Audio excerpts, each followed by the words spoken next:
उत्तर प्रदेश के प्रयागराज में महाकुंभ 13 जनवरी से 25 फरवरी 2025 तक लगने जा रहा है। भारत एक्सप्रेस न्यूज नेटवर्क की तरफ से प्रयागराज में शुक्रवार को महाकुंभ महात्म्य पर महामंथन मेगा कॉन्क्लेव का आयोजन किया गया। इस कॉन्क्लेव में यूपी के उप मुख्यमंत्री ब्रजेश पाठक बतौर मुख्य अतिथि पहुंचे। इस दौरान डिप्टी सीएम ब्रजेश पाठक और भारत एक्सप्रेस के सीएमडी उपेंद्र राय ने दीप प्रज्वलित कर कॉन्क्लेव का शुभारंभ किया। इस मौके पर भारत एक्सप्रेस के सीएमडी उपेंद्र राय ने कुंभ के भव्य आयोजन के लिए सीएम योगी आदित्यनाथ और उनकी टीम का आभार जताया। अतिथि देवो भव जो हमारे यहाँ कल्पना है, वेद वाक्य है, तो आज माननीय केशव प्रसाद मौर्य जी जो उत्तर प्रदेश जैसे विश्व के 7वें बड़े देश कहते हैं उत्तर प्रदेश को, और भारत का सबसे बड़ा राज्य है, उसके उप मुख्यमंत्री हैं, और आपका स्नेह प्रेम भारत एक्सप्रेस के साथ सदैव बना रहा है। आप परिवार की तरह हमें मानते हैं, ये आपका बड़प्पन है। और कह सकते हैं कि जिस तरीके से सशक्त सरकार का नेतृत्व भारतीय जनता पार्टी की सरकार यहाँ दे रही है, उसमें केशव प्रसाद मौर्य जी एक बहुत बड़े स्तंभ हैं, और प्रदेश के विकास में आप अनवरत दिन रात परिश्रम से लगे हुए हैं। और आज बात महाकुंभ की हो रही है, तो इस महाकुंभ के लिए माननीय मुख्यमंत्री जी के नेतृत्व में श्री ब्रजेश पाठक जी और विशेष तौर से श्री केशव प्रसाद मौर्य जी का ये गृह जनपद भी है, तो आज एक तरीके से असली मेजबान कुंभ के यही हैं। भारत एक्सप्रेस न्यूज नेटवर्क के ग्रुप मैनेजिंग एडिटर राधेश्याम राय ने कहा कि योगी सरकार ने इस पूर्ण महाकुंभ का अद्भुत आयोजन किया है, जिसमें 40 करोड़ लोगों का आगमन होने जा रहा है। वहीं 15 लाख से ज्यादा साधु सन्यासी महाकुंभ में जप तप में लीन रहेंगे। ये हमारा सौभाग्य है कि प्रदेश के दोनों उप मुख्यमंत्री हमारे मुख्य अतिथि हैं, जो इस कार्यक्रम का उद्घाटन करेंगे औपचारिक। हमारे चेयरमैन और editor in chief Upendra Rai ji साथ में हैं। हमारे लखनऊ की पूरी टीम है, उत्तर प्रदेश ब्यूरो साथ में है। और इस कॉन्क्लेव में हम लोग इस महाकुंभ में जो विभिन्न विषय हैं, उत्तर प्रदेश सरकार ने जिन विभिन्न विषयों को लेकर के पिछले कई महीनों से दिन रात एक करते हुए जो तैयारी की है, 40 करोड़ लोगों का आगमन होगा इस महाकुंभ में। इतनी बड़ी आबादी, इसकी तुलना की जाए तो पूरे यूरोप के आधी आबादी से भी ज्यादा आबादी यहाँ इस एक छोटे से शहर में आएगी, और उसके आवागमन की, उसके रहने की, उसकी सुरक्षा की तमाम ये जो चुनौतियां हैं, इसको उत्तर प्रदेश सरकार और केंद्र सरकार ने मिल करके इसको पूरा किया है। और ये सचमुच एक बहुत ही एक किसी भी विदेशी व्यक्ति के लिए अचंभित करने वाली बात है कि एक छोटे से शहर में एक मात्र हिंदुस्तान के एक राज्य की मशीनरी मिल करके इतना बड़ा आयोजन कर रही है। ये सचमुच बड़ा गर्व करने वाला विषय है। तो भारत एक्सप्रेस इन्हीं तमाम विषयों पर चर्चा करेगा और हमारे दर्शकों से उनकी राय जानेगा। धन्यवाद। कॉन्क्लेव में डिप्टी सीएम ब्रजेश पाठक ने संगम तट पर लगने वाले कुंभ को सबसे अलग बताया। इसके अलावा उन्होंने कुंभ में आने वाले सभी श्रद्धालुओं की स्वास्थ्य की जिम्मेदारी लेते हुए उन्हें अच्छी स्वास्थ्य सेवाएं मुहैया कराने का भरोसा भी दिलाया। पर्यटन विभाग की वेबसाइट पे आप जाएंगे, महाकुंभ की वेबसाइट पे जाएंगे, तो वहां पर रहने के और खाने के, परिवहन की सारी व्यवस्थाओं का उल्लेख है। कहां से आपको बस मिलेगी, आप कहां से आ रहे हैं वहां से बस मिलेगी, ट्रेन मिलेगी, आपको हवाई जहाज मिलेगा, सब कुछ आपको यूपी पर्यटन की वेबसाइट पे मिल जाएगा, इंटरनेट पर उपलब्ध है। और वैसे भी चूंकि समाचार माध्यमों से, अखबार में, सोशल मीडिया के माध्यम से प्रयागराज को तो दुनिया जानती है, तो हवाई यातायात से भी जुड़ा हुआ है। प्रतिदिन लगभग सभी प्रमुख शहरों से हवाई जहाज उपलब्ध है। ट्रेनें नई चलाई जा रही हैं, विशेष महाकुंभ में स्पेशल ट्रेनें चल रही हैं। इसके अलावा सड़क मार्ग को हमने सुव्यवस्थित किया है। सभी जो मार्ग प्रवेश के हैं प्रयागराज के लिए, हमने सुव्यवस्थित करने का काम किया है। बड़ी संख्या में बसें चलाया है, कहीं कोई दिक्कत नहीं होगी। आप अपने रहने के लिए वहां पर अपना टेंट बुक कर सकते हैं। और तो और आपने देखा होगा अखबार के माध्यमों से, हमने अद्भुत सिटी जो कह सकते हैं कि हमने एक 2 मंजिल 1 मंजिल ऊपर बनाया है, जिससे कुंभ का नजारा। एट ए टाइम कितने लोग रह सकते हैं? हम 40 करोड़ का एक्सपेक्टेशन है, क्या इससे ज्यादा का रख रहे हैं, लेकिन एट ए टाइम यहाँ प्रयाग में कितने लोग? करोड़ों की संख्या में लोग रह सकते हैं, करोड़ों की संख्या में। जो साधु संतों के पंडाल हैं, जिनको हम शिविर कहते हैं, उसमें डॉर्मेट्रीज बड़ी बड़ी हैं। एक एक हजार व्यक्ति एक बार में सो सकते हैं।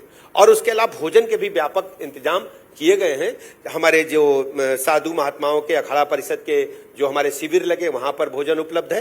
और इसके बाद जो स्वयंसेवी संस्थाएं हैं उन्होंने भी निःशुल्क भोजन की व्यवस्था की है। और देश भर के जितने धर्मावलंबी हैं उन लोगों ने निःशुल्क भोजन की व्यवस्था की। और विशेष बात मैं बता दूं, प्रयागराज के सभी नागरिकों का मैं हृदय से आभार प्रकट करता हूं। प्रयागराज के हर गली मोहल्ले में आप जाओगे, आपको निःशुल्क भंडारा मिलेगा, आप क्वालिटी भोजन वहां ग्रहण कर सकते हैं। इस कॉन्क्लेव में पहुंचे उप मुख्यमंत्री केशव प्रसाद मौर्य ने अखिलेश सरकार में हुए कुंभ आयोजन पर न सिर्फ सवाल खड़े किए बल्कि आजम खान को कुंभ मेले का प्रभारी बनाए जाने पर उनकी खामियों को बताया। साथ ही साथ कुंभ क्षेत्र की जमीन को वक्फ की जमीन बताने वालों को मुंहतोड़ जवाब दिया। उन्होंने क्या कुछ कहा आप खुद ही सुनिए। कुंभ को लेकर के अभी एक बयान आपने देखा होगा, उन्होंने कहा कि जहां कुंभ जो 25 सेक्टर बनाए हैं आप, जहां पे संगम पे स्नान करने लोग आ रहे हैं वो वक्फ की जमीन है और आप लोग उसको लेकर के खास तौर से गलत सरकार काम कर रही है। तो इस तरीके के बयान को कैसे देखते हैं आप? मैं इस तरह का बयान एक लाइन में अगर मैं कहूं कि ये सस्ती लोकप्रियता, मतलब लोग उनको सुने या उनको जाने, उनको लेकर के आप भारत एक्सप्रेस के इस प्लेटफॉर्म पे चर्चा करें, इसलिए इस प्रकार की बात करते हैं। अरे जब इस्लाम नहीं पैदा हुआ तो उससे पहले से कुंभ हो रहा है। अब इस प्रकार का बयान देकर के वो क्या कहना चाहते हैं? कुंभ बाद में आया कि इस्लाम पहले आया? वो जो मुल्ला मौलवी ऐसा बोलते हैं उनसे ये सवाल कर लीजिए। अखिलेश और राहुल ये लोग समर्थन भी कर रहे हैं उन लोगों का, जो समर्थन कर रहे हैं वो तुष्टीकरण की राजनीति कर रहे हैं, इसलिए पाताल की ओर जा रहे हैं, भाजपा आकाश की ओर जा रही है, कमल खिल रहा है। भारत एक्सप्रेस के महाकुंभ कॉन्क्लेव में यूपी सरकार में मंत्री और अपने बयानों से सुर्खियों में रहने वाले सुभाषपा प्रमुख ओम प्रकाश राजभर भी शामिल हुए। उन्होंने कुंभ क्षेत्र की जमीन को वक्फ बताने वाले मौलाना को तो धोया ही धोया, साथ ही सपा प्रमुख अखिलेश यादव पर भी निशाना साधा। इसके साथ ही उन्होंने भारत एक्सप्रेस के मंच से पार्टी को देश भर में फैलाने का इशारा भी कर दिया। जब इस देश को गुलाम बनाने के लिए सैयद सलार मसूद गाजी पूरे देश को गुलाम बनाने के लिए जब आए, 585 राजा में कोई राजा टिक नहीं पाया, कोई हार गया, कोई मार गया, कोई शरण में चला गया। महाराजा सुहेलदेव राजभर, उन्होंने प्रमाण है नानपारा मैदान बहराइच में उस आत्ताई जुल्मी को वहीं मार दिया। आज भी गाजी मियां के नाम से मजार भी बनी है, महाराजा सुहेलदेव जी की भव्य और दिव्य मूर्ति भी वहां बनी है। 165 साल लगातार कोई भारत पे आंख नहीं दिखाया, तो कहां से हम वक्फ बोर्ड की जमीन आ गई? और वक्फ बोर्ड की जमीन ये मोदी जी का राज है, योगी जी का राज है, कानून का राज है। कानून के दायरे में 1359 फसली में अगर आपका है तो आपको देंगे, नहीं है तो नहीं देंगे, सीधी सी बात। और वक्फ बोर्ड की जमीनों पर मुसलमानों के साथ मुसलमान धोखा कर रहा है। कुछ ऐसे मुसलमान हैं जो वक्फ बोर्ड की जमीनों को बिजनेस बना लिए हैं, बेचते हैं, पैसा कमाते हैं। उसका लाभ उस गरीब मुसलमान को नहीं मिल रहा है, गरीब महिलाओं को नहीं मिल रहा मुस्लिम। इस नाते वक्फ बोर्ड की जमीन में कानून में संशोधन हो रहा है कि जो लुटेरे लोग पैदा हो गए हैं मुसलमानों में, मुसलमानों को लूटते हैं, उनसे निजात दिलाने के लिए कानून लाया जा रहा है। इस नाते ये दिक्कत हो रही है इन लोगों को कि ये कानून क्यों ला रहे हैं, ऐसा नहीं होना चाहिए। लूटते रहे, हम देखते रहे तो हम तो देखेंगे नहीं, हम तो कानून वाले हैं ना, हम तो कानून काम करेंगे, कानून से। राजनीति की दिग्गज हस्तियों के साथ साथ महाकुंभ कॉन्क्लेव में तमाम साधु संत महामंडलेश्वर भी शामिल हुए। विश्वविख्यात आध्यात्मिक संत और परमार्थ निकेतन आश्रम के अध्यक्ष स्वामी चिदानंद सरस्वती ने सीएम योगी के बटेंगे तो कटेंगे वाले बयान को न सिर्फ मतलब समझाया बल्कि समाज को संदेश भी दिया। इस मौके पर उन्होंने क्या कहा आप भी सुनिए। भारत के ऊर्जावान यशस्वी प्रधानमंत्री जी ने पहले दिन 13 तारीख को 13 को शुरुआत होनी है और 13 को दिसंबर को कह दिया कि ये राष्ट्रीय एकता का महायज्ञ है। क्यों? क्योंकि मुझे लगता है ये सरकार नहीं है, ये संस्कारी सरकार है। उसके दिमाग में है कि यदि राष्ट्र को खड़ा करना है तो आप कोई और तरीके से खड़ा नहीं कर सकते। उसके लिए अहंकार से नहीं, संस्कार से खड़ा करना होगा। क्योंकि जीता हुआ भी व्यक्ति हार जाता है अहंकार से, और हारी हुई बाजी भी आदमी जीत जाता है संस्कार से। इसलिए संस्कारों की धारा इस देश ने कभी ताकत और तलवारों के बल पर राज शासन नहीं किया। ये भारत ताकत और तलवारों के बल पर नहीं, ये भारत संस्कृति और संस्कारों के बल पर खड़ा है। इसलिए मैं कहना चाहता हूं, ये जो नेगेटिव नैरेटिव बना दिए जाते हैं कई बार, आज इस देश को जो जहां छपना चाहिए था उसे छिपाया गया, और जो छिपाया जाना चाहिए था उसे बाहर जाकर बताया गया। मुझे तो लगता है आज हमें अपने चश्मे बदलने होंगे, आज हमें अपनी ऐनक बदलनी होगी, हमारे एंगल बदलने होंगे। एंगल बदलेंगे तो ट्रायंगल बदलेंगे, ऐनक बदलेगी, चश्मा बदलेगा तो बहुत कुछ बदल जाएगा। इसलिए मैं चाहता हूं ये राष्ट्र का यज्ञ, इस देश से समता, सद्भाव, समरसता की धारा बहेगी। संगम के तट से संगम का संदेश जाएगा। जहां लगेगा आकर देखो, विश्व के लोगों, जब डुबकी लगती है तो वहां सब एक हो जाते हैं, वहां सब सेफ रहते हैं। और इसलिए मैंने बात बताई थी, ये जो योगी जी ने कहा अगर बटेंगे तो कटेंगे का मतलब है, ये संदेश है, आइए लगाएं मिलकर डुबकी, जो भेदभाव है उसको मतलब तोड़ें। हर धर्म के लोगों का आह्वान आप कर रहे हैं, ये एक स्पष्ट हो जाए कि सभी धर्मों का आप आह्वान कर रहे हैं अपने इस वक्त। मैं तो कहता हूं ये देश सबका है, इसको सबको सजाना है।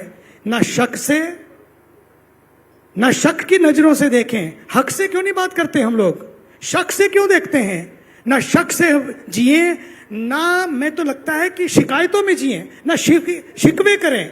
अगर कोई शिकवा है, शिकायत है, शक है, आओ ना मैदान में, संविधान हमारे साथ है। चाहे बात संभल की भी क्यों ना हो, डरना किस बात का, खुदने दो। एक जगह नहीं, हर जगह खुदने दो। Who cares? अगर सच है, सच ही निकलेगा। इसलिए उस सत्य के लिए साहस चाहिए, समर्पण चाहिए। अगर मेरे अंदर साहस है, सत्य है, समर्पण है, तो भारत एक्सप्रेस वे पर चलेगा। और उसके लिए मैं आज कहना चाहता हूं, संभल जो है ये एक सिम्टम है, ये सिम्टम है, रोग तो बहुत दूर है, ये एक सिम्टम है। इसलिए संभल एक संदेश देता है कि संभल कहता है कि अब संभलने का समय आ गया है। संभल कहता है कि बहुत कुछ संभालो, नहीं तो बहुत कुछ संभाल लिया जाएगा। इसलिए जहां तक बटने और कटने की बात है, मैं कहना चाहूंगा कि जब जब भारत बटा तब तब भारत कटा, जब जब भारत बटा तब तब भारत कटा, और जब जब भारत बटा तब तब भारत घटा। आप देख लीजिए अफगानिस्तान, देख लीजिए पाकिस्तान, देख लीजिए पीओके, देख लीजिए बांग्लादेश, अपने सामने सब कुछ घटता चला जा रहा है। इसलिए निश्चय करें इस संगम के तट से, न कटेंगे न काटेंगे। ये सनातन है, ये बहुत बढ़िया बात बोली आप। ये सनातन है। आपने कई पंचलाइन दी जिसमें एक न कटेंगे न काटेंगे, न बटेंगे न बांटेंगे, और न डरेंगे न डराएंगे। ये सनातन है, ये संगम है, यही कुंभ है। कुंभ कोई डुबकी का नाम नहीं है, ये सागर मंथन से शुरू होने वाली कहानी स्वयं के मंथन की कहानी है। ये अमृत मंथन को देने वाली कहानी आत्म मंथन की कहानी है। अगर आप आत्म मंथन करेंगे, उन मौलानाओं को भी लगेगा कि एक देश हमने ले लिया जिसमें 8 लाख हेक्टेयर जमीन है, और यहां पर वक्फ के पास 9.5 लाख हेक्टेयर करोड़ 9.5 लाख एकड़ की जमीन है। अगर ऐसा है, समय आ गया कि वक्फ की वाकफियत से भी वाकिफ होना चाहिए। वक्फ का भी वक्त आ गया है, उन्हें भी समझना होगा कि वक्फ की जमीन अपने जमीर पे हाथ रखकर पूछें कि क्या कुछ चंद लोगों के लिए है, क्या कुछ मुट्ठी भर लोगों के लिए है। मुट्ठी भर लोग ही अब मुट्ठियां ताने हैं, इसलिए उनको डर लगता है। यहां इस देश में संविधान है, डरने की जरूरत नहीं है। कहीं भी कुछ खुदता हो, खुदने दीजिए, लेकिन इस देश में संविधान में खुदाई भी हो अगर, उसकी भी दवाई संविधान है, जहां सब समान है, सबका सम्मान। कुंभ मेले में बतौर एसएसपी कई बार अपनी जिम्मेदारी निभा चुके आईपीएस अधिकारी राजीव नारायण मिश्रा पर एक बार फिर योगी सरकार ने भरोसा जताया है। इस बार भी महाकुंभ के आयोजन को सफल बनाने के लिए डीजीपी प्रशांत कुमार ने आईजी पीएसी पूर्वी जोन राजीव नारायण मिश्रा को प्रयागराज में तैनात कर कुंभ मेले में सुरक्षा की जिम्मेदारी सौंपी है। इस मौके पर उन्होंने कहा कि महाकुंभ को सफल बनाने के लिए सरकार पूरी तरह से प्रतिबद्ध है। श्रद्धालुओं की सुरक्षा के लिए तकनीकी का सहारा भी लिया जा रहा है, साथ ही साथ अराजकता फैलाने वालों पर कड़ी कार्रवाई होगी। और उत्तर प्रदेश पुलिस और पीएसी बल और जितने भी उत्तर प्रदेश पुलिस के सहायक बल हैं, सभी लोग पूरी मनोयोग के साथ जितने भी विगत के त्योहार होते रहे हों, चाहे 2019 का कुंभ हो या उसके बाद वाले जितने भी माघ मेले हों, पूरी कुशलता के साथ सकुशल और निर्विघ्न रूप से संपन्न हुए हैं। इसमें मैं थोड़ा सा करेक्शन ये कर देता हूं कि अब जो समय है और जो परिस्थितियां हैं और जो आवश्यकताएं हैं, जो पुलिस बल के लिए आवश्यक है, हम लोगों ने इसको अब क्राउड मैनेजमेंट की जगह हम पिलग्रिम मैनेजमेंट कहते हैं, श्रद्धालु प्रबंध कहते हैं, और हम अब इसको भीड़ नहीं मानते, हम श्रद्धालु। वाह, बहुत सुंदर बात, थैंक्स फॉर द करेक्शन। जी जी, नहीं बिल्कुल, क्योंकि हम लोग जो अब आप चाहे पीएसी का बल हो, चाहे उत्तर प्रदेश पुलिस के जवान हो, हम सभी को कहते हैं कि ये भीड़ नहीं है, ये श्रद्धालु है और ये एक विशेष उद्देश्य से यहाँ पर आ रहे हैं। जैसे अगर हम पीएसी की बात करते हैं तो पीएसी एक सशस्त्र बल है, आर्म फोर्सेज है, लेकिन हम उनको बताते हैं यहाँ पर आपके अस्त्र और शस्त्र का कोई काम नहीं है। इवन जो है, जो हम लोगों की जो ब्रीफिंग्स है, जितनी भी हम लोगों ने सारी व्यवस्थाएं की हैं, उसमें हम उनको निशस्त्र रखते हैं, डंडे की भी आवश्यकता नहीं है, सिवाय सीटी के और हाथ जोड़ने के, और जो हमारा माउथ पीस है, लाउड स्पीकर्स हैं, जो हैंड स्पीकर्स हैं, उनके माध्यम से हम श्रद्धालुओं के साथ संवाद स्थापित करते हैं। और जो उद्देश्य है, अगर पीएसी बल की बात करें या और अदर जो हमारे फोर्सेज हैं, जिसमें कि सिविल पुलिस के लोग होते हैं, यातायात पुलिस के लोग होते हैं, घुड़सवार पुलिस के लोग होते हैं, बॉम्ब डिस्पोजल स्क्वाड्स है, इंटेलिजेंस की यूनिट्स हैं, एलआईयू की यूनिट्स हैं, महिला पुलिस बल है, तो सबसे जो है वो हम लोग का ट्रेनिंग का भी पार्ट है और हम लोगों की सिखलाई भी है। और खासकर जब पिलग्रिम मैनेजमेंट की बात आती है तो हम सबसे कहते हैं कि संवाद जो है आपको विनम्रता के साथ हाथ जोड़कर करना है, और यहाँ पर किसी ना शस्त्र की जरूरत है ना अस्त्र की जरूरत इसका मतलब एक लाइन में ऐसे समझें कि आप लोग अपनी भूमिका को बहुत लिमिटेड रखते हैं, है बहुत महत्वपूर्ण, आपकी मौजूदगी अपने आप में बहुत कुछ कर जाती है, लेकिन आपकी भूमिकाओं को आपने सीमित कर रखा है, उसका इस्तेमाल बहुत नहीं होना। जी बिल्कुल, जहां पर देखिए दोनों तरह का पुलिस का कार्य है। पुलिस का कार्य उसी तरह का है जैसे कि नारियल है, नारियल को आप जब देखिए तो बाहर से अंदर से कितना कोमल है और बाहर से कठोर है। तो अगर इस प्रकार के कोई लोग हैं जो कि किसी प्रकार की असामाजिक स्थिति, कोई अराजकता, कोई विध्वंसक गतिविधियों को कोई कंडक्ट करना चाहेगा, तो उसके लिए उसके भी बंदोबस्त जो है वो उत्तर प्रदेश पुलिस ने पूरे सारे दल बल के साथ कर रखा है। तो किसी भी प्रकार की, जहां तक श्रद्धालु की बात है, तो हमें पूरी विनम्रता के साथ आना है। जहां पर अगर कोई ऐसे अराजकता तो असामाजिक तत्व विध्वंसककारी घटनाओं को कारित करने के उद्देश्य से कोई अगर प्रकट होता है तो उसके साथ उसके अनुरूप हमको सख्ती से निपट कर आना है। भारत एक्सप्रेस के महाकुंभ कॉन्क्लेव में प्रयागराज के प्रथम नागरिक और महाकुंभ में अपनी टीम के साथ सक्रिय सहभागिता दे रहे मेयर गणेश केसरवानी ने भी उपस्थिति दर्ज कराई। इस मौके पर उन्होंने कहा कि प्रयागराज में दुनिया की सबसे बड़ी रंगोली बनाई गई है। साथ ही साथ संगम तट पर 11 नए घाटों का निर्माण भी कराया गया है। 15 अगस्त 1947 के बाद इस देश के अंदर स्वच्छता को एक उत्सव बनाने के लिए माननीय प्रधानमंत्री जी ने जो स्वयं पहल की, उसका परिणाम रहा एक सकारात्मक बदलाव समाज के जीवन में आज दिखाई पड़ रहा है। ये बात ठीक है कि संपूर्ण रूप से अभी जागरूकता नहीं आ पाई, लेकिन जो हमारी आने वाली पीढ़ी है, जो हमारे युवा हैं, उनके अंदर बदलाव स्पष्ट रूप से देखा जा रहा है। और हम पूरी तरीके से ये मान चुके हैं कि आने वाली पीढ़ी माननीय प्रधानमंत्री जी के इस भाव के साथ जुड़ करके पूरी समूची भारत माँ और भारत माँ से पूरी धरती माँ को स्वच्छ करने का जो भाव है वो सफल होगा।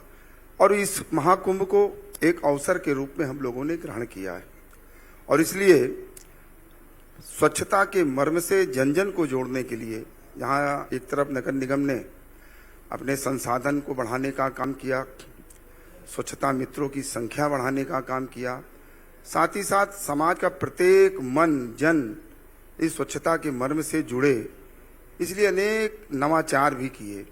जन जागरण का भी अभियान किया, दुनिया की सबसे बड़ी रंगोली बना करके लोगों को इस रंगोली के माध्यम से स्वच्छता से जोड़ने का काम किया। आज प्रयागराज के अंदर घर घर रंगोली अभियान प्रारंभ है।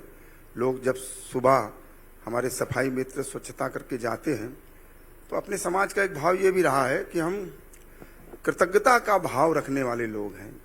तो जो हमारे श्रमिक हैं उनका श्रम का सम्मान हो, और उनके श्रम के सम्मान के लिए नागरिकों ने भी व्रत लिया कि हम सफाई के बाद एक छोटी सी रंगोली हम अपने दरवाजे पे बनाएंगे, ताकि जो एक मानसिक दबाव रहे कि नहीं यहाँ पे साफ सुथरा है, शुभता की प्रतीक रंगोली बनी हुई है, इसलिए हम कूड़ा यहाँ वहाँ ना फेंकें। वहीं कार्यक्रम के समापन में भारत एक्सप्रेस न्यूज नेटवर्क के सीएमडी और एडिटर इन चीफ उपेंद्र राय ने सभी का आभार जताया। आज के कॉन्क्लेव में बहुत महत्वपूर्ण बात यह रही कि हमने विभिन्न विधाओं, विभिन्न क्षेत्रों की हस्तियों को मंच पर आपके सामने प्रस्तुत किया, चाहे वो आध्यात्म जगत की हस्तियां हों, प्रशासनिक व्यवस्था को देखने वाले अधिकारी हों। आप आदरणीय सीएमडी सर अपनी बात के साथ में इस कॉन्क्लेव का समापन। क्या होता है कि जब आखिरी होता है तो श्रोताओं की संख्या कम हो ही जाती है, और इस महाकुंभ के महात्म्य पर बहुत विस्तार से चर्चा हुई है और सभी गणमान्य अतिथि इस कॉन्क्लेव में आए, सबने अपने विचार रखे। मेयर साहब ने बहुत ही मूलभूत रूप से जमीनी जो काम हुए हैं उसके बारे में अपनी सारी बातें रखी, अपना अनुभव साझा किया। और वैसे भी जो महापौर होता है वो उस नगर का प्रथम नागरिक होता है, और आपको यह सौभाग्य है कि इस नगर में प्रधानमंत्री जी आए, चाहे राष्ट्रपति जी आए, चाहे दूसरे देश के राष्ट्रपति प्रधानमंत्री आए, पहली पंक्ति में आप ही मतलब एक तरीके से डेजिग्नेटेड पर्सन है कि आप उनका स्वागत करेंगे। आज आप हमारे इस समारोह के आखिरी सेशन में आए, आपका बहुत बहुत आभार। और मैं अपनी टीम के सारे जो है साथियों का आभार करना चाहूँगा। मैंने आशीष जी को स्मृति चिन्ह इसलिए दिया कि इनके बहाने मैंने सबको दे दिया, क्योंकि सबको देना पॉसिबल नहीं। और हमारे सबसे भरोसेमंद साथी हैं, शुरू से जुड़े हुए हैं, 20 साल हो गए साथ में काम करते हुए। और मुझे पत्रकारिता के क्षेत्र में करीब 28 साल नवंबर में मैंने पूरे किए। जब मैं ग्रेजुएशन फर्स्ट ईयर में था तब से मैंने काम करना शुरू कर दिया था, तब से मैं काम कर ही रहा हूँ। और इसके पीछे जब जहाँ मैंने काम किया, टीम का बहुत योगदान रहा।